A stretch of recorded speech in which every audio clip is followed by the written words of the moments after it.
ಈಗ ಬಂತ ಬಂದದ್ದನ್ನ ಸರಿಯಾಗಿ ಹೇಳು. ನೆಂಪು ಬಂತ ನೆಂಪು. ಯಾವುದು ನೆಂಪು ಮರಿಯ ಬಾರಿಸಿ ಹೇಳ್ಕೊಡು. ಎಲ್ಲ ಮರಿ ನೆನಪು ಬಂದದ್ದು. ಅದೇ ಬಂತ. ಯಾವುದು ನೆನಪು ಬಂತು ನಿನಗೆ? ಹೋದ ಜನ್ಮದಲ್ಲಿ ನೀನು ಹಾ ಕೃಷ್ಣನಾಗಿದ್ಯಾ. ಸರಿ. ನಿನ್ನ ತಕ್ಕನ ವಿಜಯ್ ಕುಮಾರ್ ಆಗಿದ್ದೇನೆ. ಕುಮಾರ.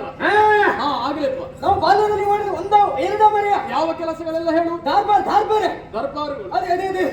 ಅದೇ ಗೋವರ್ಧನಗಿರಿಯರಿಗೆ ಹೋದದ್ದ. ಗೋವುಗಳನ್ನ ಕಾಯ್ಲಿಕ್ಕೆ ಮತ್ತೆ ಅಲ್ಲಿ ಹೋದ ತಕ್ಷಣ ರಪ್ಪಸರು ಬಂದ್ರಲ್ಲ ಮರಿಯ. ಯಾರು ರಪ್ಪಸರು? ರಕ್ಕಸರು. ಅವರೇ ಒಬ್ರ ಇಬ್ರ ವಾತ ಪಿತ್ತ ಕಪ್ಪ ಕೆಮ್ಮ ಪೂರು ಡಮ್ಮು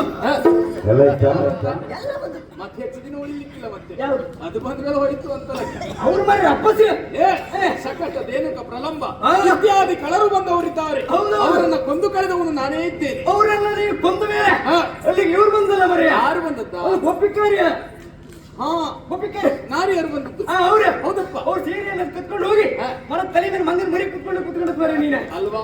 ಎಲ್ಲವನ್ನೂ ನೆನಪುಂಟು ಅಂತ ಆಯ್ತು. ಆಮೇಲೆ ನಾವು ಕಂಸನನ್ನ ಕೊಂದದ್ದು. ಮತ್ತೆ ಒಂದೆರಡು ಕಾರ್ಬಾರ ಮಾಡ್ಲಿಲ್ಲ. ನಾನು ಮಾವ ಕಂಸನನ್ನ ಕೊಂದು ಕಂಸಾಂತಕ್ಕೆ ಅನ್ನುವಂತ ಬಿರುದಿಗೆ ಪಾತ್ರನಾಗಿದ್ದೇನೆ. ಹೌದು. ಏನು ಮಾಡಿದ್ಯಾ? ನಾನೇನು ಮಾಡ್ಲಿಕ್ಕೆ ಆಗ್ಲಿಲ್ಲ ಮರೆ.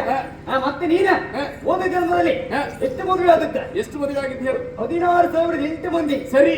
ಈಗ 1,000 ವಿಕ್ರಮನ ಲೆಕ್ಕಕ್ಕೆ ಈಗ ಕಷ್ಟ ಆಗ್ತದೆ ಮಾರೆ. ಒಂದು ಲೆಕ್ಕ ಸಿಕ್ಕುದಿಲ್ಲ ಈಗ. ಈಗ ಹುಡುಕಾಟ ಆಗ್ಲೇಬೇಕು. ಹೌದು ಮರಿಯ. ಹೌದು. ಸರಿಯಾಗಿ ಗಮನಿಸು ನನ್ನನ್ನ. ಇದ್ಯಾಕೆ ಈ ರೂಪ?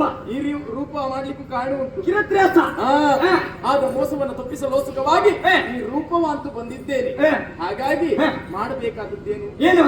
ಮೊದಲಾಗಿ ಹೆಣ್ಣು ಮಕ್ಕಳು ನೋಡಿಸ್ಬೇಕು ನಾವೀಗ.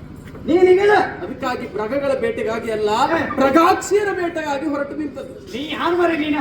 ಈ ವೇಷ ಮಾಡ್ಕೊಂಡು ಈ ಕಾಡಿ ಹೆಣ್ಣು ಮಕ್ಕಳು ಹೋಗುದಾ? ಮತ್ತೆ ಗಾಡಿಗೆಲ್ಲ ಬರುವರು ಯಾರು ಮರೆ? ಯಾರು? ಹಳಾಳಿ ಹೆಂಗಸರು ಬಿಟ್ರೆ ಮತ್ತೆ ಕಿರತ್ರಿ ಹೆಣ್ಣು ಮಕ್ಕಳು ಬಿಟ್ರೆ ಮತ್ತೆ ಯಾರು ಬರ್ಲಿಕ್ಕಿಲ್ಲ ಈಗ. ಅವರೇ ನೀನ್ ತಿಳದ ತಪ್ಪಾಯ್ತು. ವನ ಪ್ರಾಂತ್ಯಕ್ಕೆ ಬರ್ತಾರೆ. ಯಾಕಾಗಿ? ಮನಸ್ಸಿನ ಬೇಸರವನ್ನ ನೀಗಿಸಿಕೊಳ್ಳಿಸಲಿಕ್ಕಾಗಿ ರಾಜಕುಮಾರಿಯರೆಲ್ಲ ಬರ್ತಾರೋ. ಬರ್ತಾರ? ಹೌದಪ್ಪ, ಬರ್ತಾರ ಅಂತಾದ್ರೆ ನಾವೆಲ್ಲ ಅಲ್ಲಿಗೆ ಹೋಗ್ಬೇಕು ಅಂತ ಮಾಡಬೇಕಾದದ್ದು.